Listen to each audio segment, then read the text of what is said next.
Thomas Hobbes nació en 1588 en Westport, Inglaterra. Le tocó vivir la revolución y guerra civil que proclamó la República y ejecutó a Carlos I. Esas circunstancias le hicieron pensar que lo peor que podría ocurrirle a una sociedad era caer en la anarquía, y por ello elaboró una filosofía política que impidiera correr ese riesgo. Defendió la idea de que solo un gobierno fuerte y autoritario podía garantizar el orden social. Al hacerlo, utilizó por primera vez argumentos contractualistas e inauguró la filosofía política moderna.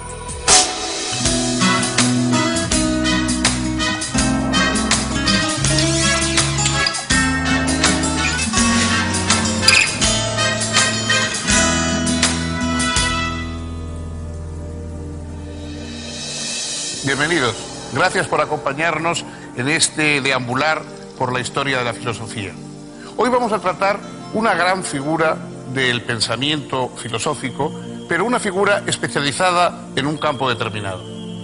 Ya saben ustedes que a lo largo de los siglos, en un principio los filósofos hablaban de todas las cuestiones, eran enciclopédicos, Aristóteles, Platón, y poco a poco se fueron centrando y los grandes filósofos se fueron especializando. Hay algunos que han seguido hablando de todas las cuestiones, pero ya empieza a haber filósofos que se centran en un aspecto y que se convierten en especialistas en un campo determinado de la reflexión. En general, la filosofía inglesa es una filosofía de fuerte contenido práctico. Los grandes filósofos ingleses siempre han estado relacionados con temas como la moral, los valores, la política, etc. Es decir, son filósofos que están muy vinculados a un conocimiento que se puede llevar a la acción. Entre estos filósofos destaca la figura de Thomas Hobbes. Hobbes era un hombre de una amplísima cultura, traductor de Homero, estudioso de toda la tradición anterior a él, y un hombre comprometido con el pensamiento político. El tema fundamental, a pesar de que Hobbes escribió muchas cosas, y sobre todo sobre temas clásicos, etc., pero la cuestión fundamental de su reflexión se centra sobre el pensamiento político. Es decir, cómo pueden vivir los hombres juntos sin enfrentarse unos a otros, sin causarse daño, sin vivir en un trastorno permanente. Y ese trastorno es precisamente el que había conocido Hobbes en su vida, porque le tocó un periodo de guerras civiles, tuvo que exilarse durante mucho tiempo a Francia, vivió la discordia de la sociedad. De hecho, en un momento él, hablando de sí mismo y de su historia, dice que el mismo día nació él y el miedo.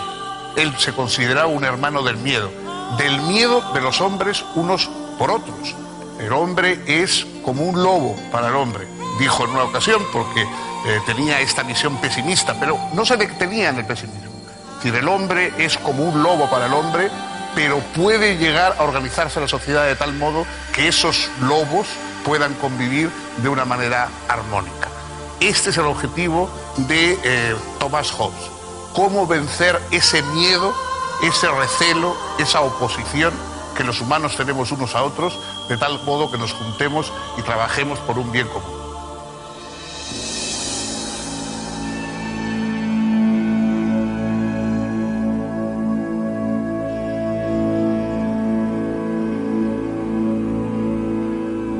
Thomas Hobbes nació en 1588 en Westport, Inglaterra, y falleció en 1679 en Devonshire, a la edad de 91 años. Era hijo de un pastor anglicano. Estudió en Oxford y luego de graduarse se empleó como preceptor al servicio de la aristocracia británica. Era, además, un buen conocedor de los clásicos y en 1628 hizo una elogiada traducción de la obra de Tucídides al inglés. También se interesó por la geometría y más tarde por la filosofía. En 1640 escribió Elementos de Ley Natural y Política, su primera obra de importancia. En esos años, previos a la Revolución Republicana de 1642, creyendo amenazada su seguridad por sus ideas políticas de corte monárquico, se refugió en Francia. En su exilio, Hobbes concibió la idea de un ambicioso sistema filosófico. En 1642, publicó en París un tratado titulado Del Ciudadano, que correspondería a la tercera parte de su sistema. La primera y segunda partes habrían de aparecer solo años más tarde, en 1655 y 1658 respectivamente, bajo los títulos Del Cuerpo y del Hombre. Hobbes fue contemporáneo y, en cierta medida, adversario de Descartes.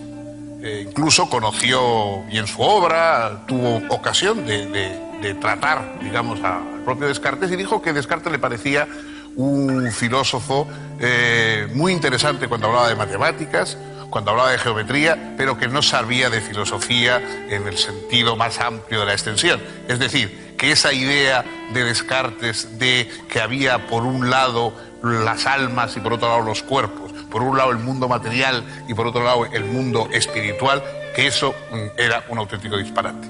Para Hobbes lo único que existen son cuerpos materiales, unos más groseros o más espesos, por decirlo de algún modo, otros más sutiles, pero todos son cuerpos.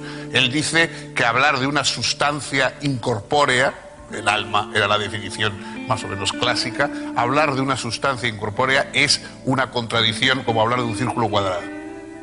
Para Hobbes no existen más que los cuerpos. De hecho, una de las preguntas que podemos hacernos es hasta qué punto él podía ser un creyente en una divinidad si no creía más que existían cuerpos. Es muy probable que él fuera creyente, pero creyente en una divinidad en el sentido spinozista, digamos, del término, es decir, una divinidad hecha de sustancia material, de naturaleza. No creo, desde luego, que él creyese en otro mundo y en un mundo espiritual, pero también es muy improbable que en su época él no creyese en ningún dios. Pues este mundo material es el mundo en el que se mueve Hobbes. Está hecho exclusivamente de cuerpos, y con esos cuerpos es con los que tenemos que organizar nuestro pensamiento, nuestra convivencia, sin salirnos del mundo material. No podemos buscar soluciones trascendentes al mundo de lo material. No podemos esperar un suplemento de alma que nos venga por alguna parte para resolver las perplejidades de nuestra convivencia. Con esos elementos materiales es con los que Hobbes va definiendo su pensamiento, a partir de una antropología absolutamente específica, sin ningún tipo de ilusión. No se hace ninguna ilusiones sobre los seres humanos, no los pone por encima o al margen de la animalidad, al contrario, son frecuentes sus comparaciones con otros seres del reino animal, que en principio nos enfrentamos, luchamos, tenemos necesidades, tenemos temores, queremos protección, queremos compañía, tenemos los deseos, digamos, que puede tener cualquier ser animal, desde nuestra materialidad, desde nuestra corporalidad. A partir de ahí es como tenemos que pensar la organización de nuestra sociedad, que también será un gran cuerpo material hecho de cuerpos de los ciudadanos que lo van a configurar. En 1651, Hobbes hizo publicar en Londres el que sería su libro más famoso, Leviatán, o La materia, forma y poder de un Estado eclesiástico y civil. Poco después, habiendo terminado la guerra civil, volvió a Inglaterra, estableciéndose en la mansión del duque de Devonshire. El Leviatán era el nombre de un monstruo bíblico, una especie de demoníaca serpiente marina. El nombre de tal bestia fue usado por Hobbes para designar al Estado. Según él, la autoridad del Estado es, sin duda, monstruosa, pero es lo único que nos protege de otro monstruo bíblico aún más terrible, el Behemoth, figuración de la guerra civil. Hobbes compara al Estado, por otra parte, con un hombre artificial, cuya alma es la soberanía y cuya razón está constituida por las leyes y la justicia. En esta comparación, la salud es la concordia y la enfermedad la sedición. La guerra civil no es aquí otra cosa que la muerte del cuerpo entero.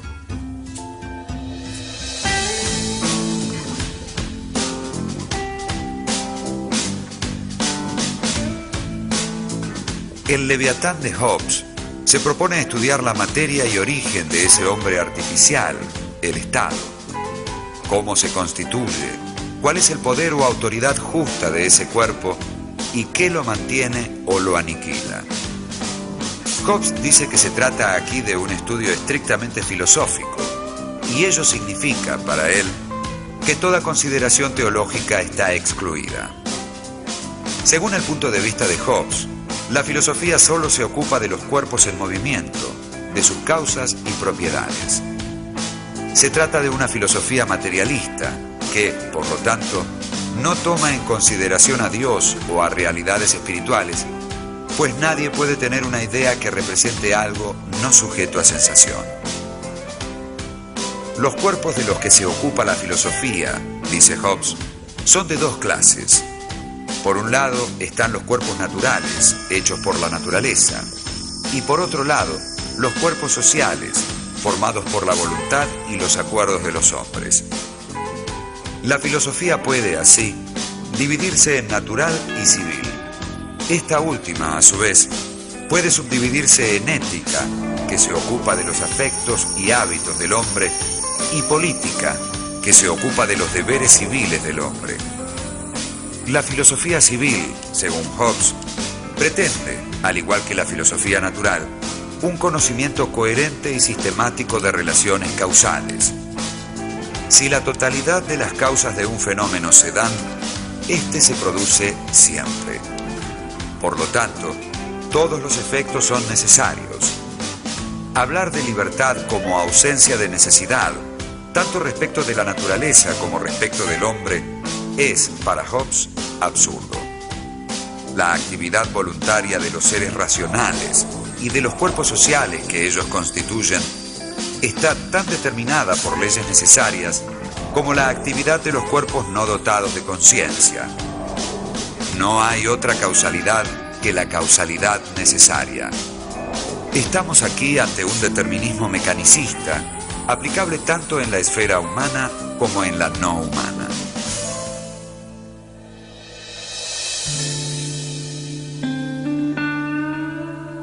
Hobbes se esfuerza por explicar las diferentes pasiones humanas como simples movimientos de los órganos sensoriales y del cerebro. En cuanto al desarrollo de las facultades intelectuales, entiende que el factor determinante reside en el deseo de poder. Cada persona busca garantizar su propia conservación y la satisfacción de sus deseos. Esto conduce a la competencia y desconfianza entre todos. La consecuencia que Hobbes deduce de su análisis de la naturaleza humana es que, sin un Estado que ejerza su poder sobre todos, los hombres vivirían en guerra unos con otros. En esta situación de guerra de todos contra todos, no hay ley ni justicia, y nadie puede asegurarse el fruto de su trabajo ni las condiciones de una vida confortable.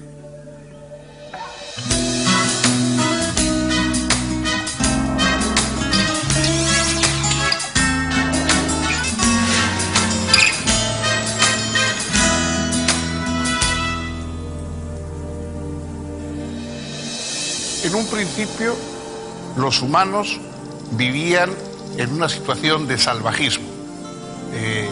La idea de Hobbes es que venimos de un caos de garras, dientes y enfrentamientos atroces, de los cuales ha ido poco a poco surgiendo la estructura social.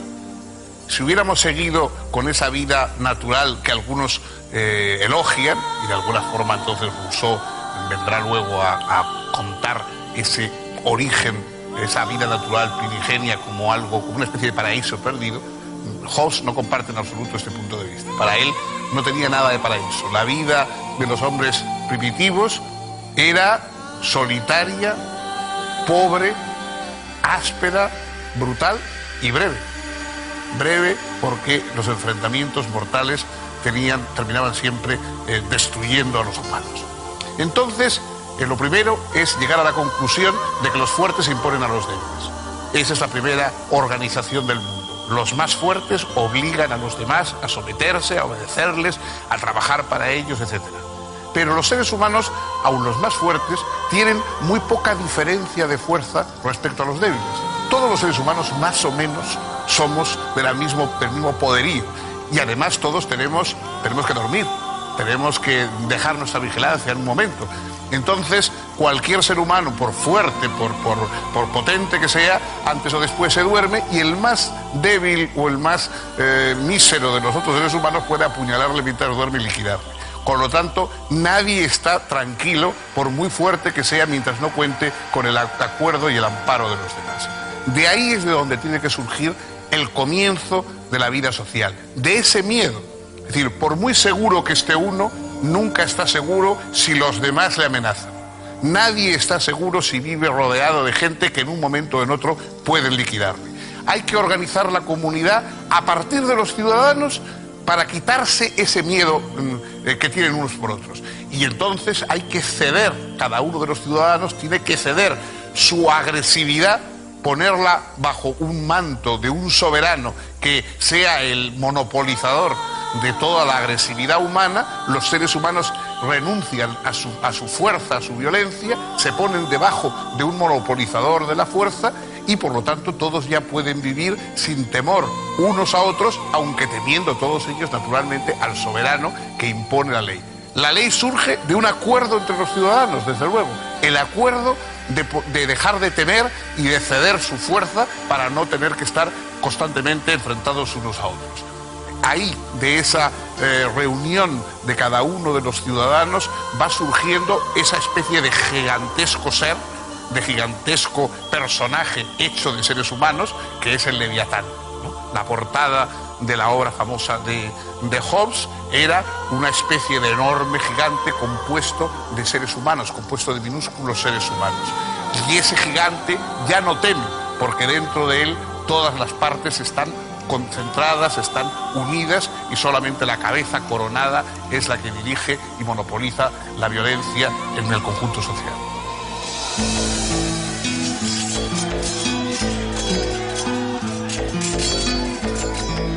Es lógico, dice Hobbes, que el hombre quiera superar el estadio de la guerra de todos contra todos. Pero la paz solo puede obtenerse mediante la organización de la sociedad. Hobbes reconoce la existencia de leyes éticas naturales, pero entiende que son solo deseables y que sin la institución de un poder que pueda garantizar su cumplimiento, carecen de efectividad. La convivencia de los hombres es posible solo mediante un artificio, que consiste en establecer un pacto por el cual todos se obligan a transferir su derecho a gobernarse a sí mismos, eligiendo un hombre o asamblea que los represente. Para Hobbes, el soberano no puede nunca quebrantar el pacto, pues éste se establece entre los súbditos, unos con otros, y no entre él y cada uno de ellos. Así, los actos del soberano no pueden ser considerados injustos por sus súbditos. El soberano, en tanto es quien garantiza el imperio de la ley, no puede ser él mismo juzgado ni castigado. Es él quien establece las normas que rigen el orden de la sociedad. Y a él le corresponde juzgar, recompensar y castigar, aunque lo haga arbitrariamente. El súbdito le debe su sumisión absoluta, en tanto el soberano cumpla el fin en vistas del cual fue revestido del poder.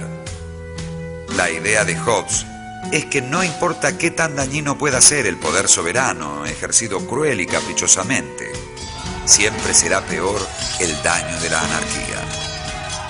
No obstante, Hobbes establece que cada súbdito es libre en todas aquellas cosas cuyo derecho es intransferible mediante pacto alguno. Por ejemplo, si los hombres convinieran no defender sus propios cuerpos, ello carecería de toda validez.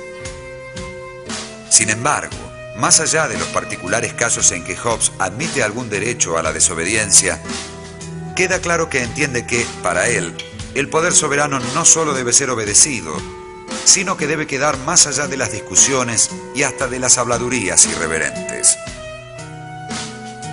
Por su parte, el soberano debe procurar el bien del pueblo por medio de la instrucción y de las leyes. Hobbes va aún más lejos y condena al soberano, sea en la persona de un rey o de una asamblea, que se niegue a instruir al pueblo. Las últimas páginas del Leviatán plantean una serie de principios prácticos que alejarían, según Hobbes, las posibilidades de guerra civil. Que la justicia sea administrada por igual a ricos y pobres, que se condenen las venganzas privadas, que los impuestos sean equitativos, que el Estado provea a la caridad pública, que los vagos sean obligados a trabajar y que el soberano escoja buenos consejeros. Aunque el argumento de Hobbes justificaba y defendía el poder absoluto del soberano, no fue recibido sin profundas sospechas por parte de los monárquicos.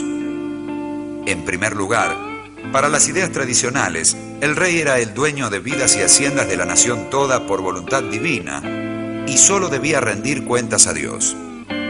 Hobbes, en cambio, hacía residir la autoridad estatal en el acuerdo de los ciudadanos. Planteaba que originariamente los hombres son iguales y libres y que forman una sociedad por consentimiento común. Los gobernantes son aquellos a quienes los que componen la sociedad han confiado el poder y la dirección para el bien de la comunidad y de cada uno de sus miembros. En segundo lugar, el soberano, tal como lo presentaba Hobbes, podía ser tanto un monarca como una asamblea, indistintamente, y ello resultaba sospechoso para los realistas. Finalmente, el sometimiento a la voluntad del soberano, para Hobbes, debía ser total, sí, pero siempre y cuando el soberano estuviese en condiciones de garantizar la seguridad y el orden social. En caso contrario, resultaba válido reemplazar al gobernante. Los monárquicos no dejaron de advertir que el punto de vista de Hobbes justificaba la existencia de todo gobierno fuerte y autoritario, aunque no se tratase del rey. De hecho, luego de la Guerra Civil, el filósofo manifestó su adhesión a Cromwell. En sus últimos años, Hobbes tradujo al inglés toda la obra de Homero y se dedicó a diferentes trabajos literarios y geométricos. Aún escribió en 1668 una historia dialogada de la Guerra Civil y un estudio de sus causas, bajo el título de Behemoth o el Parlamento Largo. Carlos II no consideró oportuno que este libro se publicara, y Hobbes acató la voluntad del soberano, por lo cual la obra solo se conoció oficialmente tras el fallecimiento de su autor. Thomas Hobbes es un pensador nada idealista, nada soñador, es un pensador profundamente realista, incluso pesimista, pero de un pesimismo activo. Él quiere solucionar las cosas, no simplemente contar lo terrible y lo desastrosa que es la situación. Su influencia a lo largo de la historia ha sido extraordinaria porque ha creado las bases fundamentalmente realistas de la comunidad humana. No estamos unidos por lo buenos y lo generosos y lo cariñosos que somos, sino porque somos temibles y entonces nos va mejor renunciando a nuestra agresividad que potenciándola. Evidentemente, la figura del rey absoluto que lanzó como solución Hobbes hoy no es compartida por la mayoría de los pensadores políticos. Hobbes pensaba que un monarca absoluto era preferible a una constante guerra civil, que alguien tenía que tener autoridad. De hecho, en un momento determinado, Hobbes dice, la ley sin la espada no sirve para nada. Es decir, él era un partidario, digamos, de utilizar la fuerza incluso para imponer las leyes a aquellos que no desearan, quisieran recaer de nuevo en el antiguo mundo de todos contra todos. Hoy, por supuesto, las soluciones concretas de Hobbes no son las nuestras. Nuestras democracias, nuestras sociedades se rigen con principios muy diferentes, pero las bases que él sentó, la descripción que hizo del Leviatán, es decir, de esa corporación en que los hombres se ponen de acuerdo en ceder en sus desacuerdos, el ceder en sus desacuerdos en la faceta violenta, naturalmente, puede llevarse, digamos, a cabo discusiones o polémicas, pero renunciando a la violencia, esa base desencantada, material, de alguna forma nada poética, pero práctica de la descripción de Hobbes, eso sí sigue estando vigente. Él ha influido de una manera extraordinaria en todos los pensadores políticos posteriores. Si sus soluciones no nos convencen, no hay pensador político, no hay nadie que haya reflexionado sobre la filosofía política y que no eche antes o después mano de los planteamientos de Hobbes. Está ahí como una especie de telón de fondo del pensamiento político occidental. Y antes o después, quien está reflexionando sobre las sociedades se acuerda de ese dictamen terrible, pero también estimulante de Hobbes, de que los hombres son lobos para los hombres si viven en una falta de ataduras sociales, y que hace falta, para convertirse en compañeros, en socios de los demás, hace falta crear una estructura lo suficientemente sólida, lo suficientemente desencantada como para que podamos vivir dentro sin hacernos daño.